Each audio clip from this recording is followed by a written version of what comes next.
FISCR की श्री जदुनाथ सरकार fellow की 2024-25 की समावर्तन कार्यक्रम में मंच पे उपस्थित देश के जाने माने अर्थशास्त्री आदरणीय डॉक्टर शमिका रवि जी, इस संस्थान के प्रतिष्ठाता डायरेक्टर डॉक्टर विक्रम संपत जी, ओला फाउंडेशन के मुख्य श्री देवेश वर्मा जी, FIHCR के प्रोग्राम मैनेजर श्री सत्यजीत ओझा जी, यहाँ उपस्थित देश के जाने माने सांस्कृतिक व्यक्तित्व आदरणीय डॉक्टर सोनाल मानसिंह जी, मेरे मित्र, देश की ये रेयर ओकेजन होता है, इतिहासकार और अर्थशास्त्री दोनों एक ही व्यक्ति होता है। ऐसे मेरे मित्र डॉक्टर संजीव सान्याल जी और देश के अनेक विशेष व्यक्तित्व डॉक्टर शैलेंद्र राज मेहता जी तथा यहाँ उपस्थित सभी महानुभाव, आज समावर्तन में जिन मित्रों को एक सामाजिक मान्यता मिली, उनकी एकेडमिक एक्सीलेंस के लिए, उनकी रिसर्च के लिए, उनकी इतिहास की खोज के लिए, ऐसे सभी 6 युवा मित्रों को मेरा अनेक अनेक शुभेच्छा, अनेक अनेक बधाई। पिछले 1 साल आपकी जिंदगी में एक मौलिक चिंतन करने के लिए आपको FIHCR ने एक अवसर दिया। आपकी मेहनत निश्चित रूप में देश की विरासत को आज के समय में प्रासंगिकता के साथ जोड़ने के लिए निश्चित रूप में प्रयास किया होगा और आने वाले दिनों में आपकी किताब जब आएंगे, उस किताब देश की ज्ञान पुंज में एक भूमिका निभाएगी, ये मेरा पूरा विश्वास है। मैं आपको अनेक अनेक शुभेच्छा देता हूँ आपकी आगामी काम के लिए, आपके आगामी अनुसंधान के लिए। ऐसे ही जिन 11 मित्रों को आज जदुनाथ सरकार 2025-26 की एकेडमिक ईयर की नई विद्यार्थी के रूप में, नया रिसर्चर के रूप में भारत की ancient history, medieval history, modern Indian history, स्वतंत्रता संग्राम और पोस्ट इंडिपेंडेंस इंडियन हिस्ट्री के बारे में ये 5 सेगमेंट में काम करने के लिए आपको आज मनोनीत किया गया है, चयन किया गया है। मैं आपको भी शुभेच्छा देता हूं। आप दोनों बैच को मैं अनेक अनेक शुभेच्छा देता हूं आपकी इस काम के लिए।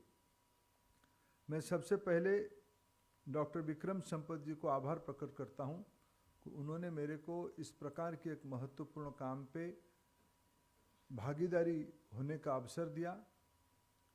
मैं मित्रों पढ़ाई से सामाजिक शास्त्र का विद्यार्थी हूं, लेकिन मैं सामाजिक शास्त्र का अभ्यास करते करते इतिहास की अनुरागी बना और मैं भारत की जिस इलाका से आता हूं, उड़ीसा से आता हूं, और हम लोगों की मन में हमारी ऐतिहासिक विरासत के बारे में अभिमान है और मेरे मन में एक बात रहती है, अभी भी है। मैंने आज जब उनकी विभिन्न साहित्यिक और ऐतिहासिक काम को देख रहा था, मैंने उनको कहा, सुबह भी कहा और अभी भी शाम को कहा, इसको उड़ीसा के बारे में कब करोगे। मैं उस आकर्षण से यहाँ आया हूँ। मैं संयोग से देश की शिक्षा विभाग के काम को भी देख रहा हूँ पिछले 4 साल से, और विक्रम संपत जी एक पब्लिक इंटेलेक्चुअल के नाते निर्भीक होकर उन्होंने कहा, हमारी आपत्ति पिछले सरकारों से और अभी की सरकार के साथ भी है। मैं उसको सहर्ष स्वीकार भी करता हूँ, होनी भी चाहिए, तब जाके उसको सही मायने में पब्लिक इंटेलेक्चुअल ही कहा जाएगा, सिविल सोसाइटी कहा जाएगा। जो लोग आज सामाजिक पहल को एक दृष्टिकोण से दिखने के लिए कोशिश करते हैं, उनके लिए एक निश्चित रूप में शायद एक विचार होगा, उनके लिए एक सोचने की अवसर देगा कि पब्लिक इंटेलेक्चुअल की भूमिका क्या होनी चाहिए और मैं उसको सरकार की दायित्व में रहने के नाते मैं उस आलोचना को सही आलोचना स्वीकार करते हुए मैं उसमें जो अपेक्षाएं हैं मैं उसको आलोचना नहीं मानता हूँ। मित्रों, देश में मेरे बहन, देश की अच्छी पत्रकार, सुनामधन्य पत्रकार मारिया शकील जी यहाँ बैठी है। हमको जब पकड़ लेती है, पूछती है कि आप इतिहास को क्यों बदलते हो। मैं उनको कहने का कोशिश करता हूँ, हम कहाँ बदलते हैं, हम तो बदलते नहीं हैं। हम एक रेखा है। My understanding of history is this is small, there's a line. Now, if some young friends like today, if they will find out and create a longer line than the existing one, what is wrong in that? अभी इतिहास में कुछ बात तो सच्चाई है। इतिहास को अगर दृष्टिकोण में देखोगे, एक कारागार की कोठरी से दिखोगे, एक वैचारिक कारागार की कोठरी से दिखोगे, एक आइडियोलॉजी की प्रिजन से दिखोगे, तब शायद उसमें कुछ एंगल आपको ध्यान में आएगा। इतिहास बहुत स्पष्ट है। सही इतिहास को ढूंढने की काम की आवश्यकता है। मैं विक्रम संपत जी को बहुत धन्यवाद देता हूं। उन्होंने ये भी एक नई विक्रम संपत इतिहास तो बन ही गए हैं, इतिहास बना ही रहे हैं, और इनकी इतिहास जब लिखा जाएगा एक रोचक स्थिति होगा। इन्होंने मेरे को, मैं इनके बारे में कुछ रिव्यू पढ़ा था इनका किताब में, मैं सच कहना चाहूँगा, मैं एक भी इनकी किताब अभी तक नहीं पढ़ा हूँ, लेकिन मैं इनके रिव्यू पढ़ा हूँ और विशेष करके उनको गाली देने वाले लोगों को पढ़ता हूँ। और क्यों बेचारे को गाली देते हैं, तो उसमें विक्रम संपत के प्रति मेरा आकर्षण भी बढ़ा था। लेकिन मैं आज उनको कहूँ, सच में ये नई भारत है। उन्होंने अपने बारे में जब FISAR के बारे में वर्णन करते हुए उन्होंने कहा कि this is a startup, this is a knowledge startup. इसमें कई प्रकार के, उन्होंने जब अपना वर्णन कर रहे थे, केवल इतिहास नहीं, संस्कृति के बारे में वो अध्ययन करवा रहे हैं, उसमें टेक्नोलॉजी को जोड़ने की काम कर रहे हैं, उसमें सर्वाधुनिक जो अभी क्या पता ये AI का आगे और क्या निकल के आएगी। AI is not the ultimate technology what we are discussing today. आने वाले दिनों में और कुछ आएगी। आज AI सबसे बहुचर्चित टेक्नोलॉजी है। उस AI को साहित्य, इतिहास, सभ्यता के ऊपर मैप करते हुए उसमें से क्या पिछले दिनों में निकल रहा है, उन्होंने इतना तो निकाल दिया डिजिटलाइज करके 1902-3 की पुराने ग्रामफोन रिकॉर्ड से उसको क्लाउड में डाल के अभी अच्छे शास्त्रीय संगीत को अभी के समय में प्रासंगिकता करना, ये टेक्नोलॉजी की बहुत सुअवसर हमको देती है। इस प्रकार के काम भी उन्होंने वो कर रहे हैं। मेरे को दिखा रहे थे, छोटे छोटे सरल भाषा में कहानी की पुस्तक उन्होंने बनाई है, मोनोग्राम बनाई है। भारत की बहुत सारे अनकहे कथा को आजादी के उपरांत जो चीज को सुधारनी चाहिए थी वो सुधारा नहीं गया। भारत के इतिहास को कदर्थ करने के काम सिर्फ अंग्रेजों ने नहीं किया, उसकी कई सदी पहले से भारत की इतिहास को, और भारत के इतिहास को मैं उड़ीसा के बारे में कहा, मेरे संरक्षक यहाँ बैठे हैं डॉक्टर मानसिंह, मेरे को निश्चित रूप में मेरे बातों को बल देंगे, इससे मैं उनसे बिना परामर्श किए बोल ही देता हूँ। मित्रों, इतिहास की एक सही चर्चा होनी चाहिए। मैं 2 अनुभव बताना चाहूँगा और इस अपेक्षा से इसको बताता हूँ। देश की विद्वान इतिहासकार यहाँ बैठे हैं और अपकमिंग इतिहासकार भी बैठे हैं, जिनको शायद इस विषय में थोड़ा रुचि रहेगी चर्चा करने के लिए, शोध करने के लिए। बुद्धिज्म के बारे में आपकी आज शोध की मैंने एक विषय देखा। आपने नालंदा यूनिवर्सिटी के साथ मिलकर बुद्धिज्म की एक होलिस्टिक स्टडी, अच्छा अनेक स्टडी हुए होंगे, लेकिन इतिहास की अध्ययन की एक ये विशेषता है, सब समय में समय के हिसाब से उसको कॉन्टेक्चुअलाइज करना पड़ता है, उसको प्रासंगिकता के साथ जोड़ना पड़ता है, तब उसकी आनंद आती है। अभी उसको हम समझ में आता है, अच्छा ऐसे ही हुआ था, इतिहास में ऐसे हुआ था, अभी ऐसे हो रहा है, शायद ये आगे होगा। इस प्रकार के हम खुद को समझने के लिए सहज होती है। बुद्धिज्म दुनिया में कहां से गई? लुम्बिनी से बुद्ध जन्म हुए, बाकी उत्तर भारत में घूमते घूमते एक एक्सट्रीम पॉइंट बोध गया से लेकर सारनाथ तक उनकी कार्यक्षेत्र रहा। फिर ये आगे आज की उड़ीसा की तटीय इलाका से, कभी मैं डॉक्टर सान्याल की भाषण कभी कुछ साल पहले सुन रहा था, भारत की मेरीटाइम हिस्ट्री के बारे में वो वर्णन करते हुए उन्होंने कहा श्रीलंका की सिविलाइजेशन और साउथ ईस्ट एशिया की सिविलाइजेशन की रूट कलिंग होके, कलिंग और आंध्र, आज की उड़ीसा और आंध्र की उस इलाका से हम डीप साउथ में गए, फिर साउथ ईस्ट एशिया में गए, उसमें बुद्धिज्म गया। ग्लोबलाइजेशन की पहला राज्य मैं मानता हूं, कल्चरल ग्लोबलाइजेशन के पहला राज्यों में एक राज्य उड़ीसा भी है। उस उड़ीसा में एक घटना हुई थी। मैं आज इसीलिए यहां आया हूं, मैं एक निवेदन करने के लिए आपके समूह के सामने आया हूं। सम्राट अशोक हम सबकी गौरव है। मगध साम्राज्य की सम्राट अशोका एक समय में कलिंग के ऊपर युद्ध किए थे। युद्ध हुई थी दो कारण से। मैं कोई इतिहास से पढ़ के नहीं कह रहा हूं, मेरे वहां जो लोक कथा में मेमोरी ऑफ लोगों में जो है उसमें यह कहा जाता है कि उड़ीसा हाथियों से भरा हुआ, अभी भी हाथियों से भरा हुआ है। मगध को हाथी उड़ीसा कलिंग से मिलता था और सी रूट मगध की व्यवसायियों को, मगध की एंटरप्रेन्योर्स को दुनिया में जाने के लिए सी रूट उड़ीसा होके मिलता था। वहां टैरिफ की इशू था।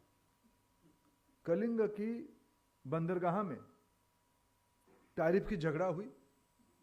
अभी उड़ीसा, भारत में, दुनिया में टैरिफ की झगड़ा का नया डेफिनेशन हो रहा है। तब ये झगड़ा तो मैं कहानी कह रहा हूं, कलिंग युद्ध है ईसा पूर्व 200-300 तक का कहानी। आज से लगभग 2500 साल कहा जाएगा, 2500 साल पहले की कहानी, जिसकी कुछ प्रमाण है। शायद उसकी सूक्ष्मता नहीं है जो मैं कह रहा हूं, शायद उसको सूक्ष्मता नहीं है। कितने हाथी गए थे, क्या मूल्य में था, किस प्रकार की 50% टैरिफ लगी थी, क्या एडिशनल 25% टैरिफ लगी थी, शायद ये प्रमाण नहीं है। लेकिन टैरिफ के ऊपर झगड़ा हुई थी। टैरिफ और हाथी यानी आज की राफेल। जो राफेल है उस दिनों में हाथी होता था। सेना के लिए हाथी वही था। मगध सेना में हाथी और व्यवसायियों की टैरिफ को लेकर झगड़ा हुआ। मगध ने कलिंग को आक्रमण किया। जो लिविंग मेमोरी में, जो हिस्ट्री में हम ये पढ़ते हैं, कलिंग में, मैं अभी संपत जी को थोड़ा सुबह प्रोवोक कर रहा था कि अशोका जीते हैं या हारे हैं कलिंग में। क्या कहा, इतिहास क्या कहता है? इतिहास में कहीं नहीं कहता कि कलिंग को अशोक ने हराया। इतिहास यह कहता है कलिंग की युद्ध के उपरांत अशोका चंडा अशोक से धर्माशोक बने। 1 लाख कलिंग की लोगों की मृत्यु हुई।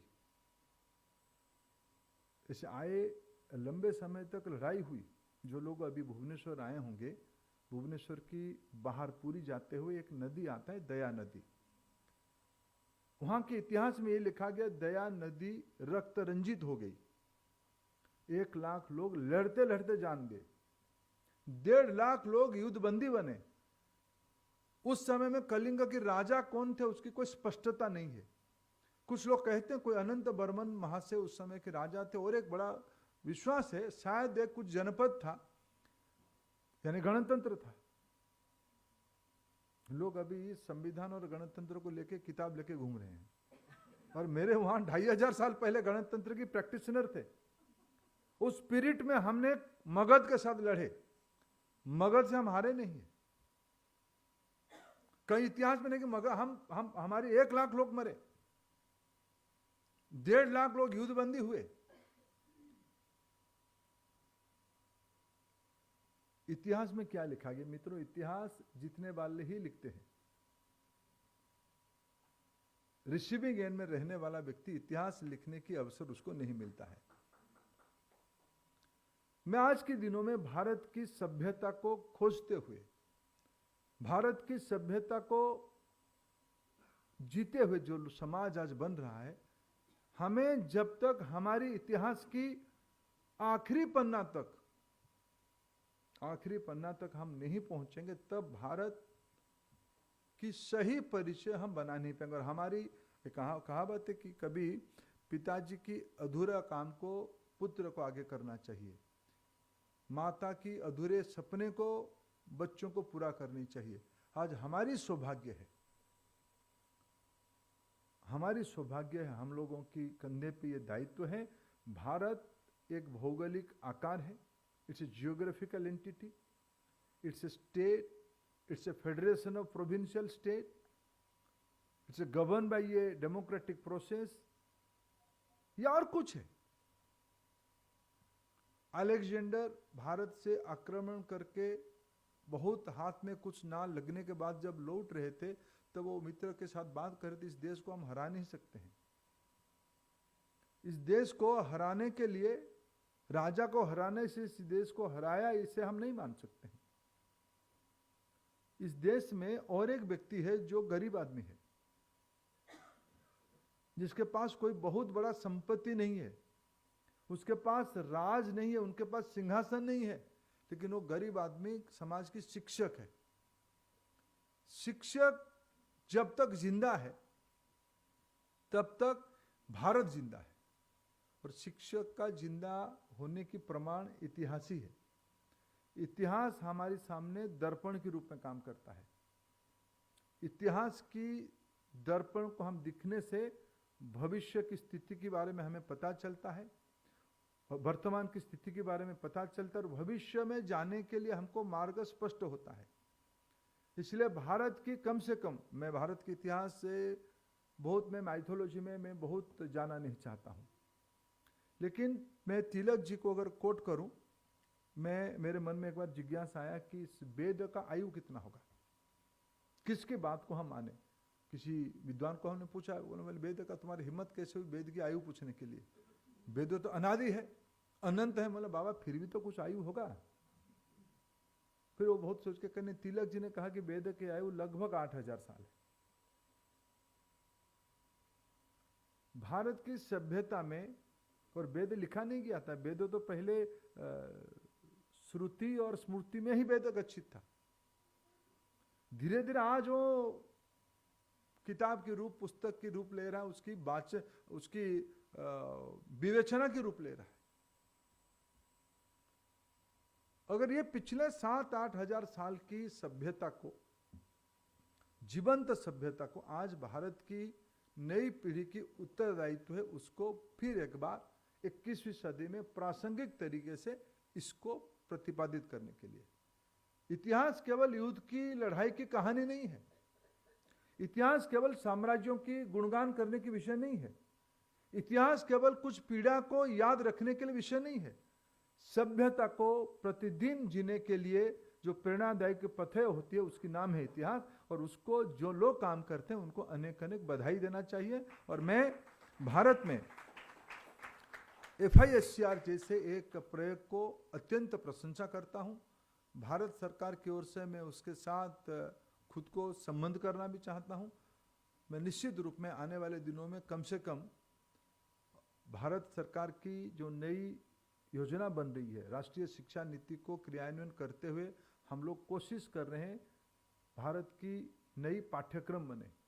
नई पाठ्यक्रम में मैं आप लोगों के माध्यम से आश्वस्त करना चाहता हूं समाज को, हम कोई भी चीज़ों को छोटा नहीं करना चाहेंगे, मिटाना नहीं चाहेंगे, लेकिन कोई भी सच को छुपाना नहीं चाहेंगे।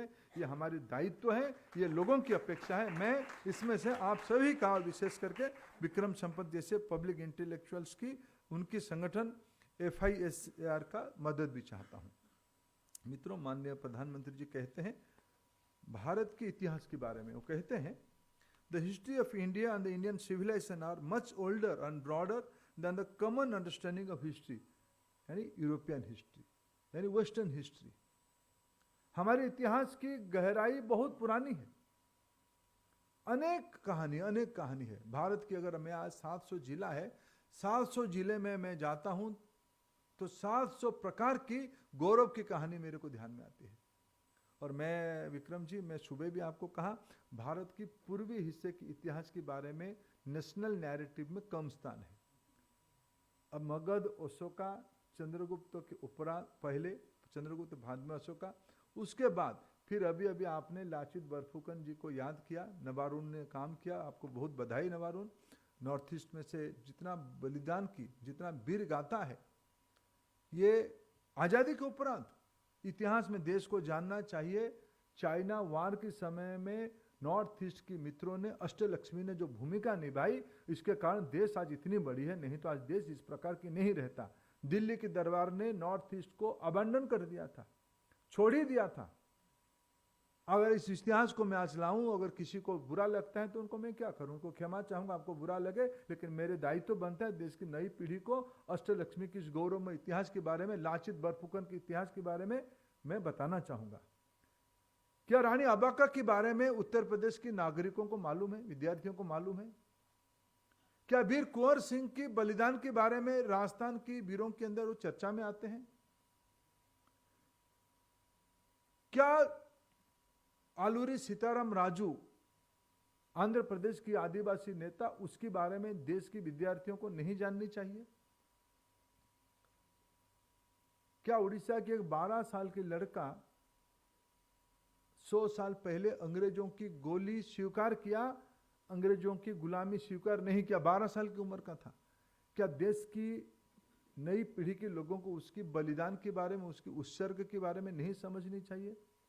आज हम सभी के कर्तव्य है इस विरासत को आगे ले जाने के लिए। मैं आपको आश्वस्त करना चाहूँगा, देश के प्रधानमंत्री नरेंद्र मोदी जी की स्पष्टता है, भारत की रिसर्च के अर्थ केवल नहीं है विज्ञान के बारे में रिसर्च करना। अभी राष्ट्रीय शिक्षा नीति में एक परामर्श आई है नेशनल रिसर्च फाउंडेशन बनाने के लिए। अनुसंधान नेशनल रिसर्च फाउंडेशन गठन हुई है, उसकी अध्यक्षता प्रधानमंत्री स्वयं करते हैं। उसमें पहली बार हमने सोशल साइंस के लिए, ह्यूमैनिटीज के लिए एएनआरएफ के अंदर प्रोविजन किया है, जिसमें जो एडवांस रिसर्च होगा उसमें एएनआरएफ का भी ग्रांट मिलने वाला है। प्रधानमंत्री रिसर्च फेलो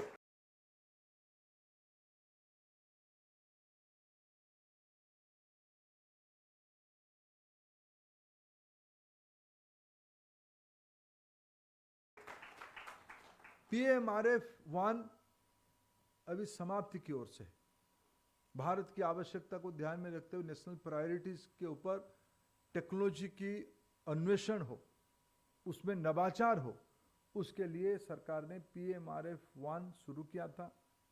अभी PMRF-2 शुरू हो रही है। फिर मैं कहूँ नम्रता के साथ, पहली बार PMRF-2 में ह्यूमैनिटीज के लिए भी वेटेज दिया जा रहा है। आने वाले दिनों में विक्रम संपत जी के काम को सराहना करता हूँ, उन्होंने तो सरकार से ज़्यादा काम किया। मैं नहीं जानता हूँ सरकार की कोई स्कॉलरशिप की मूल्य 15 लाख रुपया है, इसलिए मैं उसको समर्थन करता हूँ।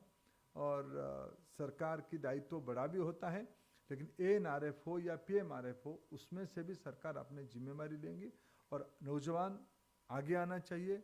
अगर हमें आने वाले 21वीं सदी में, प्रधानमंत्री जी ने तो 22 साल का टारगेट हमको दिया है 2047, मैं लेकिन और थोड़ा एम्बिशियस होना चाहता हूँ कि नवारून का आयु कितना होगा, 20 होगा, 24, ये तो कम से कम और 100 साल जीना चाहिए, क्योंकि टेक्नोलॉजी आ रहा है, टेक्नोलॉजी में एवरेज उम्र भी बढ़ने वाला है।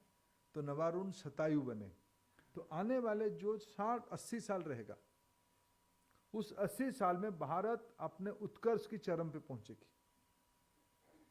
इसलिए हमें एम्बिशियस होनी चाहिए 21वीं सदी के लिए। कम से कम यहाँ बैठे हुए जो नई पीढ़ी के लोग, हमें एम्बिशियस होनी चाहिए 21वीं सदी की पूरा के लिए। 21वीं सदी में हम विश्व में प्रासंगिक तब बन पाएंगे अगर हम अपने विरासत को ठीक से समझेंगे। हमारी इस पीढ़ी की दायित्व है उस विरासत को हम खुद समझें और नई पीढ़ी को समझाएं, और मेरे जैसे पुराने लोगों को याद दिलाएं, हम गड़बड़ ना करें।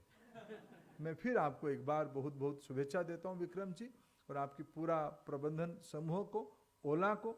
मैं पहली बार देखा कोई एक कॉरपोरेट की लोग इतने स्पष्टता के साथ सामाजिक कामों में, इतिहास में, क्योंकि इतिहास में कई लोगों को डर लगता है क्यों विवाद में जाए, और इतिहास में भारत की सही इतिहास को कहने में एक निंदा भी है। अरे आप मॉडर्न नहीं हो क्या? आप आधुनिक नहीं हो, आप किस चीज में हाथ लगा रहे हो। ओला ने भी हिम्मत दिखाई। मैं भावेश जी को और उनकी धर्मपत्नी को भी बहुत धन्यवाद देता हूं, वर्मा जी, और मैं फिर एक बार विक्रम जी को बहुत धन्यवाद देता हूं।